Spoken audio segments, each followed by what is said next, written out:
Olá, muito bom dia. Muito obrigado mais uma vez pela sua companhia. Está começando mais uma edição do programa Agronegócio e eu desejo a você muita paz e muita saúde. E no programa de hoje, nós vamos falar dos mercados Mercosul e União Europeia, acordo que parece estar mais distante de acontecer. Vamos falar de uma variedade de milho hiper precoce, que foi lançada recentemente pela Syngenta Seeds.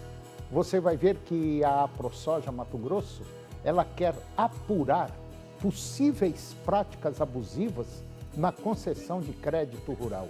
E eu vou conversar com Iberville Neto, ele é o CEO da HN Agro. E nós vamos falar do mercado da pecuária de corte. O programa Agronegócio já está no ar.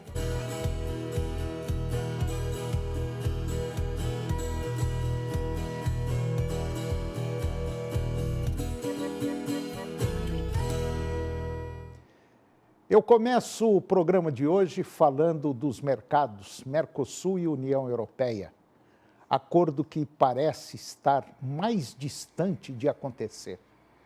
O avanço desse acordo comercial entre os dois blocos, União Europeia e Mercosul, sofreu um novo revés agora na última semana, após uma decisão do Parlamento Europeu de submeter o tratado a uma análise prévia do Tribunal de Justiça da União Europeia. Essa medida, aprovada por margem estreita, tende a atrasar o processo de ratificação do acordo, que já se arrasta há mais de 20 anos e enfrenta forte resistência em diversos países do bloco europeu. A resolução que solicita a revisão jurídica do tratado, ela foi aprovada por 334 votos a favor, 324 votos contrários e 11 abstenções. O resultado ele foi comemorado por parlamentares críticos ao acordo, enquanto setores favoráveis classificaram a decisão como um entrave político com impactos econômicos relevantes e com a decisão cresce a expectativa de que a entrada em vigor do acordo seja adiada até um ano e meio. O pedido de avaliação do Tribunal de Justiça da União Europeia ocorre poucas semanas após a Comissão Europeia ter assinado o tratado no início de janeiro, o que torna o episódio um duro golpe institucional para o Executivo Europeu. O Mercosul ele é formado por Brasil, Argentina, Uruguai e Paraguai. E as negociações com a União Europeia se estendem por mais, vamos dizer assim, 2 décadas. Apesar de avanços recentes, o acordo ele segue sendo alvo de críticas, especialmente por parte de agricultores europeus que têm promovido protestos em vários países contra a abertura comercial prevista no tratado. As preocupações do setor rural europeu envolvem, sobretudo, a concorrência com produtos agropecuários do Mercosul, que, segundo os produtores, não estariam submetidos aos mesmos padrões ambientais, sanitários e de bem-estar animal exigidos na União Europeia.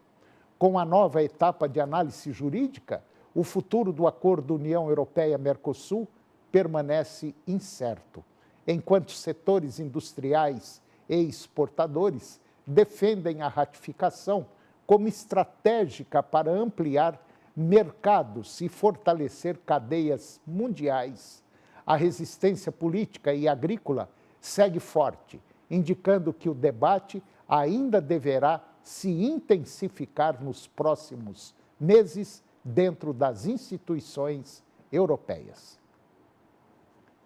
E agora vamos falar de tecnologia, vamos falar de uma variedade de milho hiper precoce que foi lançada recentemente pela Syngenta Seeds. A Nidera Sementes é uma marca da Syngenta Seeds.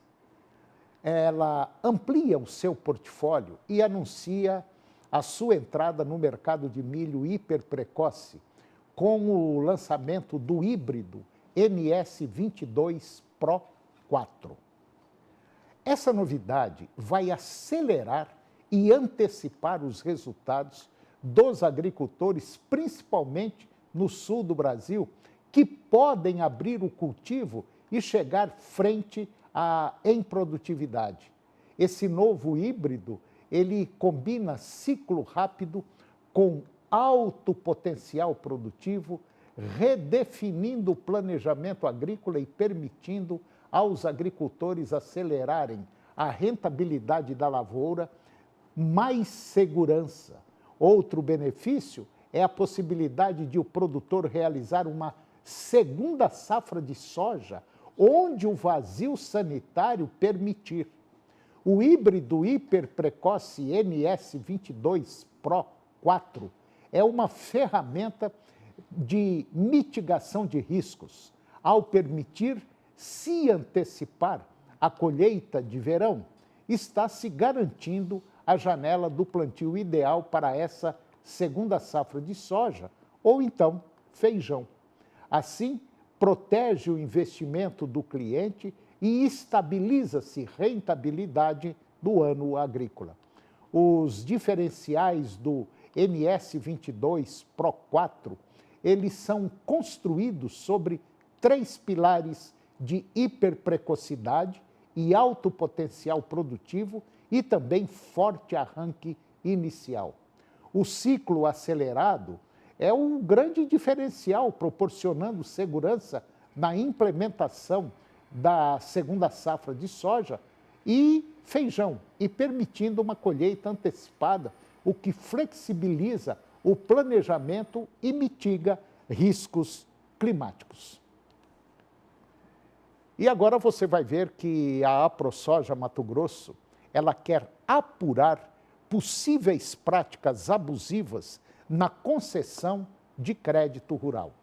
A Associação dos Produtores de Soja e Milho lá do Mato Grosso, a AproSoja MT, ela manifestou apoio agora, na última semana, em relação à abertura de uma fiscalização anunciada pelo Tribunal de Contas da União para apurar possíveis práticas abusivas na concessão de crédito rural. A iniciativa ocorre em um momento de juros elevados e restrição de financiamento no campo e reforça alertas que a entidade já vinha apresentando sobre distorções nas operações com recursos públicos.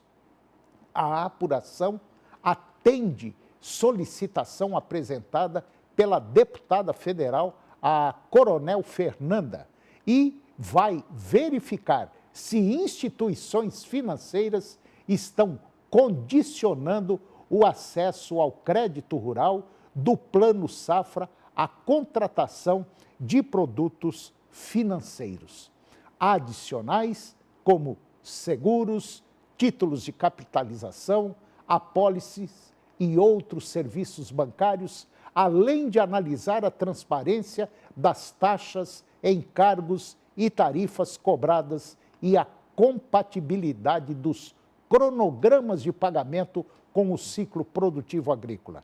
Na prática, o produtor avalia o acesso ao crédito rural. Hoje, como mais restritivo, mais caro e menos previsível, então traz insegurança para o setor.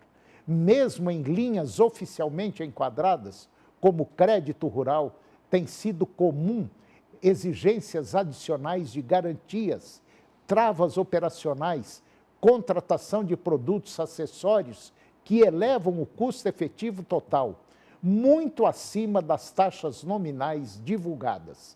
As práticas que mais preocupam são a descaracterização do crédito rural com operações formalmente enquadradas, mas que na prática funcionam como crédito comercial, venda casada de produtos financeiros, seguros e serviços como condição para liberação do crédito, seja consórcio, seguros de vida, títulos de capitalização ou títulos de previdências e muito mais. Ou seja, estruturas híbridas que elevam artificialmente o custo da operação, fazendo uma transferência excessiva de risco ao produtor. E com essa prateleira de produtos que os bancos e cooperativas de crédito fazem o produtor contratar para liberar o crédito, chega um juro final da casa de 18% a 21%. E agora vamos falar das exportações de carne bovina no ano passado. O Brasil encerrou 2025 com o maior desempenho de sua história nas exportações de carne bovina, considerando carnes in natura e industrializada, miudezas, comestíveis e outros subprodutos da cadeia produtiva, consolidando o setor como um dos principais ativos estratégicos da balança comercial brasileira. Os embarques somaram 3.853.000 toneladas, um crescimento de quase 21% em relação a 2024, enquanto a receita avançou praticamente 40% para 18,3 bilhões de dólares, segundo dados da Secretaria de Comércio Exterior, que é a SECEX, e que pertence ao Ministério do Desenvolvimento, Indústria, Comércio e Serviços. E esses números foram compilados pela Associação Brasileira dos Frigoríficos, a Abrafrigo. E segundo a Abrafrigo, mais do que um recorde pontual, o resultado ele sinaliza uma mudança de patamar do setor. A carne bovina deixou de ser apenas uma commodity, cuja exportação é lastreada em volume para mercados menos exigentes, para se afirmar como fonte relevante de geração de divisas, atendendo aos mais exigentes e sofisticados mercados em um momento de profundas mudanças e reconfiguração do comércio mundial. Em 2025, a carne bovina foi o segundo produto mais importante da pauta de exportações agropecuárias e o quarto da pauta geral, ficando atrás apenas do petróleo, soja e minério de ferro. O avanço expressivo do faturamento em 2025 refletiu uma combinação para aumento consistente de volume, aliado à valorização dos preços médios ao longo do ano. A carne bovina in natura, que representou 90% das exportações do setor, teve crescimento de 42% agora em 2024, alcançando 16 bilhões e 500 milhões de dólares, com um volume de 3 milhões e 80 mil toneladas embarcadas, um volume 21% maior. O desempenho mensal ao longo de 2025, ele foi marcado por sucessivos recordes, indicando não apenas demanda firme, mas também competitividade e maior capacidade do Brasil de capturar valor em um mercado cada vez mais afetado por questões geopolíticas e econômicas. Ao todo, o Brasil exportou carne bovina para 177 países, reforçando uma estratégia de diversificação que busca ampliar oportunidades e reduzir riscos, apesar de ainda haver elevada dependência de mercados-chave como a China. O país asiático respondeu por 48,2% das exportações do setor, com 8,8 bilhões de dólares, que representa um crescimento de 47,7% em relação ao resultado de 2024, quando se considera apenas carne bovina in natura. A participação chinesa foi de 53,3% das receitas e 53,5% do volume embarcado. E depois do intervalo, eu vou conversar com Iberville Neto. O Iberville Neto, ele é o CEO da HN Agro e nós vamos falar do mercado da pecuária de corte. É um minuto só, nós voltamos já.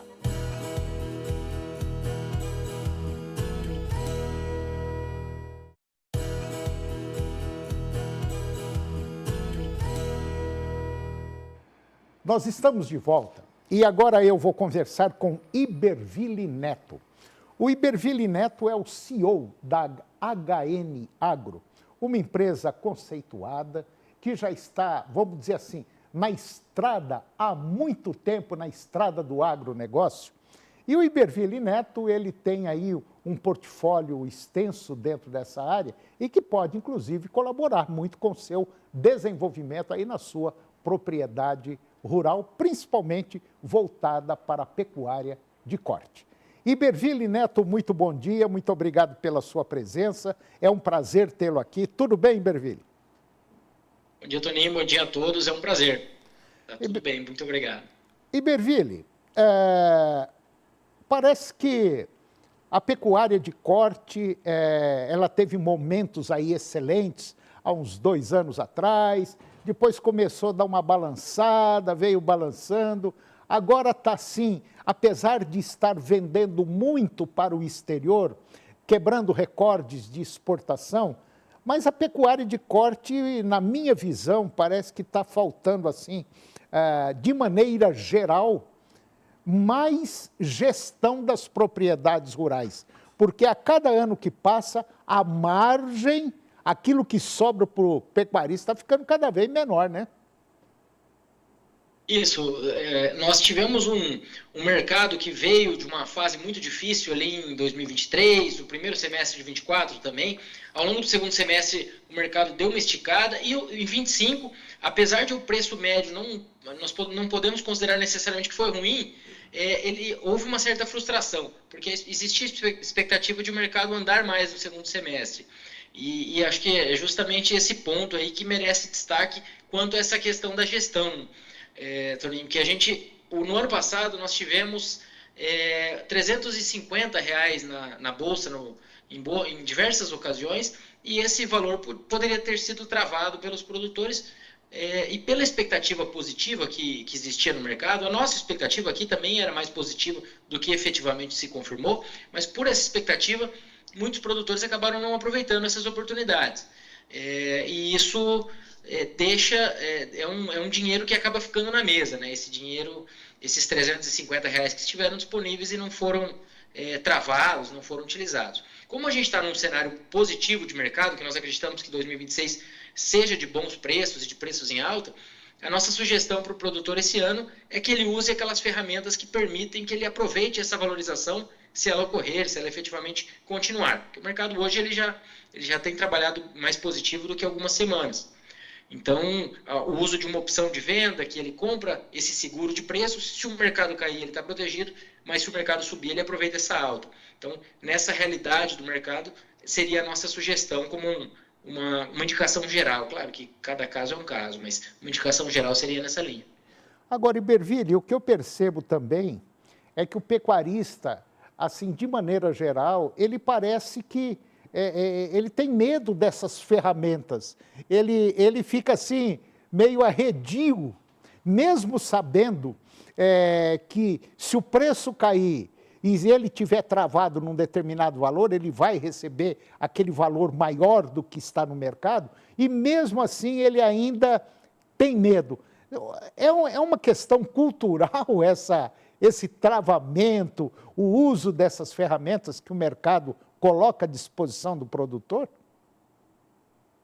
Eu acho que um pouco sim, essa questão cultural, e eu acho que uma outra questão também é que o produtor, acredita que aquilo seja mais complicado, que seja mais fora da realidade dele do que efetivamente é. Eu acho que o produtor, depois que ele abre uma conta numa corretora, e aí eu estou dizendo qualquer corretora, nós não temos nem parcerias maiores com nenhuma, mas a nossa indicação sempre é de usar o hedge quando possível, quando sair do risco. Mas a partir do momento que ele faz essa operação uma vez, mesmo que seja um teste ali, eu acho que ele quase se decepciona de tão simples que ela é. Tá? Eu acho que, de maneira geral, é algo que o produtor não faz porque ele não chegou a tentar fazer uma vez. Ou em alguns momentos também existe aquele efeito oposto, né? Quando a gente fala da trava de preço mínimo, que é a que eu comentei, existe um custo e o produtor ganha na alta. Só que existem outras possibilidades que o produtor perde essa valorização se ele tiver vendido contratos futuros ou algo nessa linha, ou feito um termo de preço fixo. E aí também existe o efeito oposto, que às vezes o produtor trava num ano e o mercado naquele ano especificamente anda muito e aí ele fica com essa impressão de que aquilo foi um mau negócio, apesar de ele ter saído do risco, né? Mas para evitar essa questão, ainda mais no contexto atual, que na nossa visão é de um mercado mais positivo, a nossa sugestão seria algo na linha de travar valores mínimos para aproveitar essas possíveis e, na nossa visão, são um cenário mais provável, que são preços positivos. Agora, como é que você está vendo esse ano de 2026, a pecuária como um todo? Quando eu falo como um todo, é a cria, a recria, a engorda, as fêmeas, enfim. Como é que você está enxergando isso aí? Dá uma visão para nós. Toninho, a nossa expectativa é de que efetivamente comece a diminuir a oferta de fêmeas. Nós tivemos em 2025 uma oferta de fêmeas que continuou alta, e aí nós podemos entrar no mérito daquela questão toda de uma intensificação que ocorreu na pecuária nos últimos anos, devido às compras da China, ao recorte de idade que o país exige. Então, nós tivemos todo esse impulso na direção de animais mais jovens, e isso também passou por um maior abate de novilhas, também por exigência de animais jovens e pela própria evolução da pecuária. Então, mas com essa questão que ocorreu, à parte, nós continuamos acreditando que o ciclo pecuário não vai deixar de existir, ou seja, nós esperamos uma redução da oferta de fêmeas, que já esperávamos para 2025, então as nossas fichas ficam para 2026. Com essa redução da oferta de fêmeas, a gente acredita, inclusive a projeção do USDA vai nessa linha também, em uma redução da oferta da produção de carne esse ano. Mantendo exportações em um ritmo bom, que é o que a gente acredita para o comércio internacional, a gente deve ter menos carne sobrando no mercado interno. Com menos carne sobrando no mercado interno, isso gera expectativa de preços melhores ao longo do ano. Não porque a economia vai estar forte, nem nada nessa linha. Mas por quê? Porque a gente vai ter menos carne para ser distribuída aqui e aí a população, apesar de um cenário econômico que demanda cautela, que a gente tem no Brasil, ela vai conseguir pagar mais porque a gente vai ter menos carne para ser escoada. Essa é a nossa leitura. E aí um ano eleitoral sempre tem aquele dinheiro que gira mais na economia, tudo isso acaba colaborando um pouco com o consumo ao longo do ano, apesar de ser ruim para o fiscal. O governo gastar mais, que é o que provavelmente deve acontecer esse ano, por questões de política, etc., isso em médio prazo não é positivo, mas para o consumo esse ano é algo que também colabora um pouco. E aí pensando em... Pode falar. Não, e pensando então em preços, nós acreditamos em preços positivos para boi, para carne e para reposição. Talvez a reposição continuar, nós acreditamos que a reposição vai continuar incomodando do ponto de vista de relação de troca. Então, pensando em recria e engorda, talvez seja um ano com margens um pouco menores do que nos últimos anos, por uma questão da relação de troca mais justa, mas preços e receita por hectare maiores, e aí a gente sempre tem cada sistema é um sistema quando a gente começa a cruzar receita e margem, mas essa seria a nossa leitura. E para a cria e para ciclo completo, nós acreditamos em resultados melhores pelas altas de preços que impactam diretamente esses sistemas que não compram reposição. Tá certo. Você que está nos acompanhando, se quiser mais informações, bater um papo, conversar aí com o Iberville, acesse o Instagram da HN Agro. O Instagram é nh.agro, nh.agro, e lá você vai ter todo, vamos dizer assim, qualquer viés ali, você chega até o Iberville, bate um papo com ele, peça uma sugestão. O Iberville é um conhecedor profundo da área da pecuária de corte, na área de palestras e também de assessoramento.